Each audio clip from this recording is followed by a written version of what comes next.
Programa 49. Cuestión de materiales. En este programa reconoceremos los materiales de construcción que utilizaban algunas culturas prehispánicas.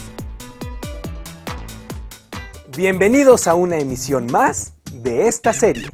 En esta ocasión hablaremos de los materiales con los que algunas culturas prehispánicas construyeron sus templos, viviendas y ornamentos.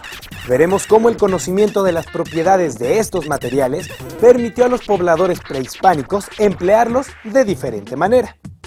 ¿Me acompañan? Entre la riqueza cultural de México se encuentran los sitios arqueológicos de distintas culturas prehispánicas. Los olmecas constituyeron la civilización más antigua en Mesoamérica y fueron los primeros en emplear la piedra en la arquitectura y la escultura. El área olmeca está delimitada al este por la laguna de Alvarado, Veracruz, y al oeste por la barra de Tupilco, Tabasco. La frontera norte la constituye el Golfo de México, y hacia el sur se extiende cerca de 100 kilómetros. Los sitios olmecas de los que se posee mayor información son San Lorenzo y La Venta. Uno de los temas de investigación sobre los olmecas es el tipo de materiales empleados en sus obras escultóricas. El caso de La Venta es particularmente interesante, dado que no existen yacimientos de piedra en más de 50 kilómetros a la redonda. Las esculturas de La Venta fueron elaboradas con materiales muy diversos como piedras de origen volcánico. Por ejemplo, basalto y andesita, formada en su mayor parte por aluminio, silicio, sodio y calcio. En San Lorenzo se han encontrado discos de ilmenita y magnetita, ambos minerales de hierro. La obsidiana y el pedernal también fueron materiales empleados por los olmecas en sus instrumentos y objetos ceremoniales. Ningún yacimiento de estos materiales se encuentra dentro de la región olmeca, lo que indica que tuvieron que ser extraídos en lugares distantes. Los olmecas eran muy hábiles manejando los materiales. Construían grandes esculturas con materiales que no estaban en su zona.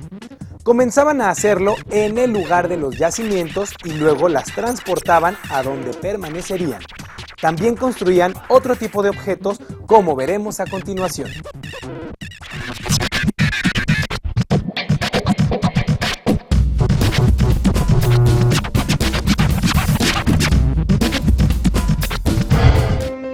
La ilmenita es un tipo de roca muy dura debido a su origen volcánico. Recientemente, en la zona de San Lorenzo se han encontrado silbatos prehispánicos hechos con esta piedra. Las piezas se encuentran actualmente resguardadas por el Instituto Nacional de Antropología e Historia. Una de las hipótesis de los arqueólogos es que para la elaboración de estos artefactos, los olmecas se valieron de un arco de vara. Dicho arco sostenía de un extremo a otro un cordón que servía para enredar un palo rígido. En un extremo del palo colocaban una punta elaborada de un material de mayor dureza o semejante a la de la ilmenita. También hay evidencias del uso de polvo de cuarzo y arena de mar como abrasivo sobre la piedra al perforar. ¿Qué les parece?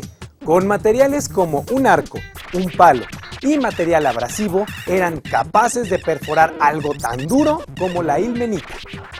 ¿Y qué materiales utilizaban para construir sus casas y templos? Acompáñenme a revisar unos ejemplos. Un edificio típico olmeca consistía en una construcción de materiales como el barro, postes de madera, paredes de carrizo repelladas con lodo, techos de palma y pisos de tierra apisonada.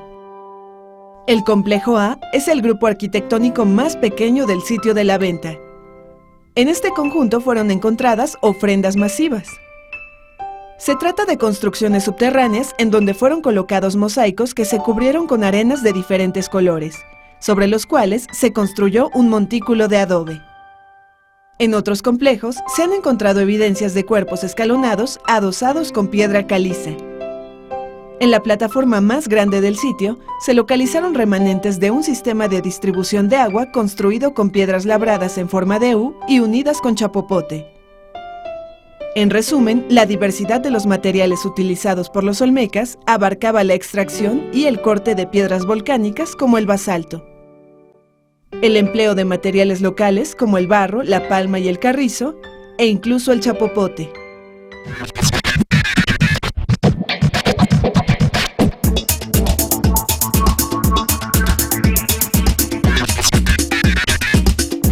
¡Sorpréndete!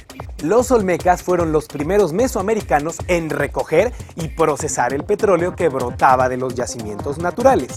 Se han encontrado pruebas de que el chapopote era usado para sellar acueductos de basalto y las embarcaciones, así como en la decoración de figurillas y en mangos de cuchillos. Para procesarlo, los olmecas calentaban una mezcla de chapopote, pasto, palmas y olotes, la dejaban secar y guardaban los trozos.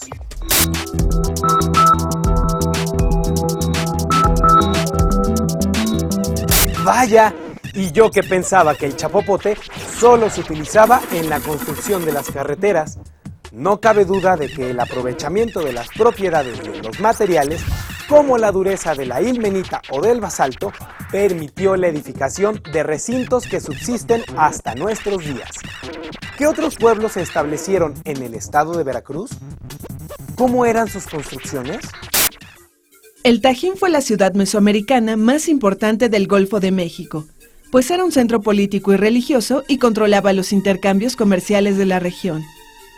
La construcción de edificios del Tajín mostró influencia teotihuacana y tolteca. El edificio más famoso del Tajín es sin duda la Pirámide de los Nichos.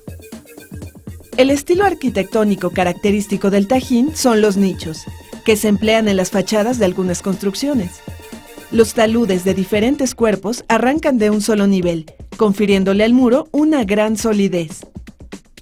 Para construir Tajín el Chico, los arquitectos prehispánicos usaron grandes lajas apoyadas horizontalmente. Para unirlas, utilizaban una mezcla de arena, grava y cal. Al hablar de técnicas de construcción, no puede dejar de mencionarse el uso del colado, como es el caso del edificio A de Tajín el Chico, en donde se han encontrado los restos de un grueso techo de argamasa que fue colado de una sola pieza. Esta argamasa se logró al mezclarse arena con piedra pómez, concha marina y fragmentos de cerámica.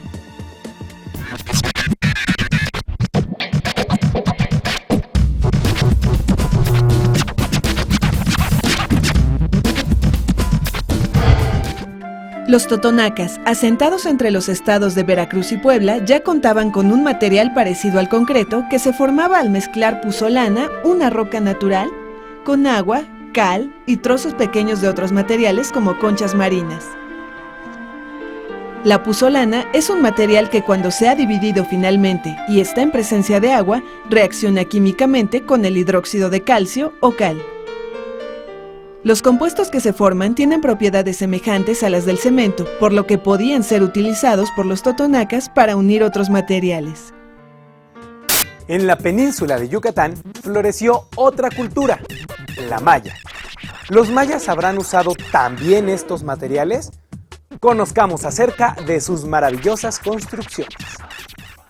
La cultura maya habitó una vasta región ubicada en el territorio del sur, sureste y este de México, además de Belice, Guatemala, Honduras y El Salvador.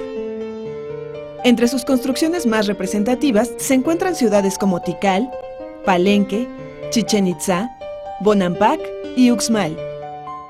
La mayoría de los edificios se construyeron sobre una plataforma de roca que variaba en altura de menos de 1 metro a 45 metros en el caso de los grandes templos y pirámides.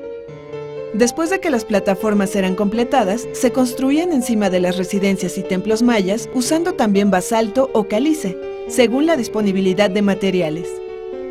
Un elemento característico de la arquitectura maya son los arcos o bóvedas en las que se combinaban materiales como madera, piedra y arena. Toda la piedra para las estructuras mayas parece haber sido tomada de canteras locales. La piedra caliza, una vez que se muele, se quema y se bate, posee propiedades similares al cemento.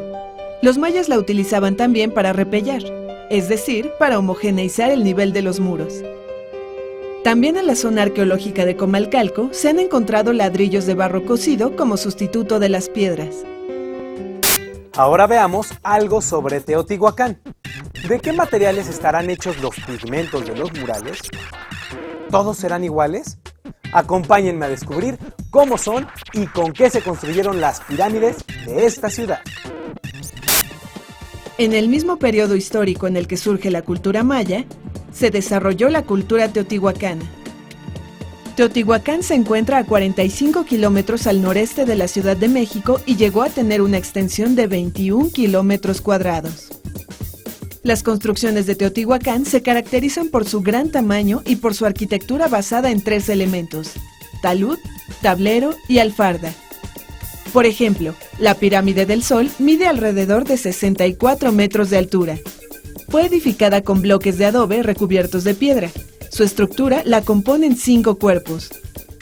Para la edificación de las pirámides de Teotihuacán, se emplearon materiales tales como la arena, estuco, arcilla y cal.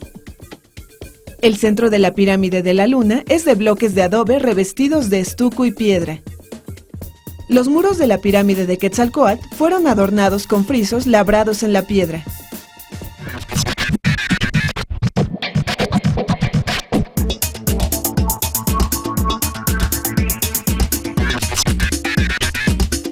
¡Sorpréndete!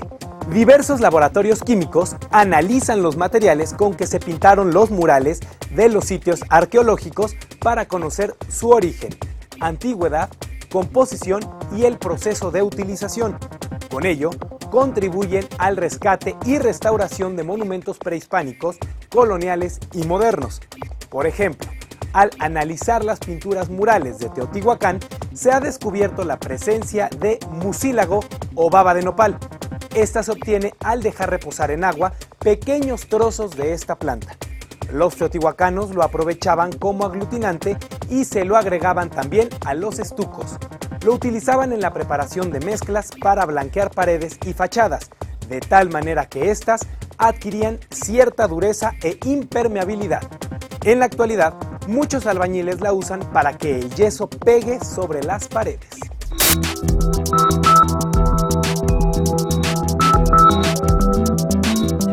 Definitivamente esta ha sido una gran experiencia. Los invito a continuar aprendiendo más sobre las características de los materiales para la construcción en el próximo programa.